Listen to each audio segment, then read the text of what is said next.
Century 21 et ses 915 agences immobilières au service de vos projets partout en France présentent Sud Radio Conseil de famille.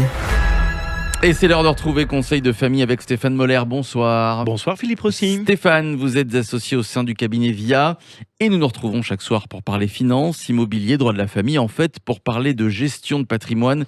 Aujourd'hui, nous allons répondre à Micheline à Toulouse. Micheline nous dit que son mari est décédé et avait rédigé une donation entre époux. Elle nous demande quelle option choisir. Stéphane, de quoi parle-t-on et pouvez-vous éclairer un petit peu plus Micheline ? Alors, en premier lieu, nous pourrions rappeler ce qu'est une donation entre époux et préciser ce que Micheline entend par option. La donation entre époux est aussi appelée donation au dernier vivant. Elle permet de protéger son conjoint survivant en lui attribuant une part d'héritage. Alors, comment est-ce que cela s'organise ? Eh bien, la donation entre époux est un acte notarié et révocable, fait postérieurement au mariage, qui confère 3 options au conjoint survivant. Première option, l'usufruit de la succession. 2, le quart en pleine propriété et les 3 quarts en usufruit. Ou alors la pleine propriété de la quotité disponible. Commençons par l'option tout usufruit. Alors, c'est l'option conseillée lorsque les époux commencent à être âgés, car elle permet aux survivants de mettre les biens en location et d'en percevoir les revenus. Cette option de l'usufruit à 100% lui permet aussi d'utiliser à sa guise l'argent restant sur les comptes bancaires du défunt et de percevoir les revenus de ses produits d'épargne.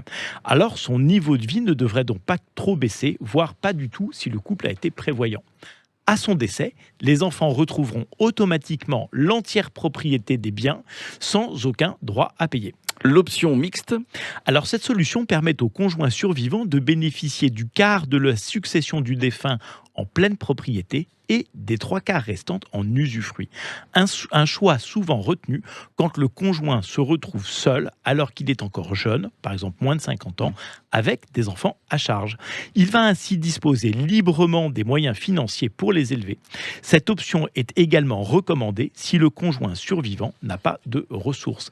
Naturellement, après le décès du survivant, l'usufruit va s'éteindre et les enfants deviendront propriétaires à part entière de la succession, et cela sans droit supplémentaire à régler aux impôts. Maintenant, l'option quotité disponible. Alors le principal avantage de cette 3e possibilité est de permettre aux conjoints survivants de conserver la totale indépendance par rapport aux autres héritiers.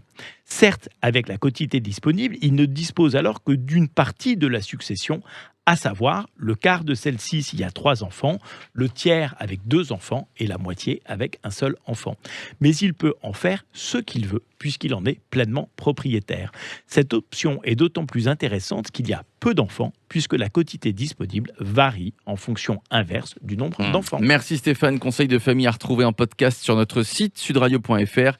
Et puis comme Micheline à Toulouse, vos questions sur le site de Conseil de famille.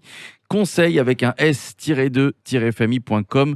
Vous pouvez aussi et tout simplement prendre contact avec les équipes de VIA qui se feront une joie de répondre à vos questions. Stéphane, nous nous retrouvons demain. À demain Philippe. À demain. C'était Sud Radio Conseil de famille. avec Century 21 et ses 915 agences immobilières au service de vos projets partout en France.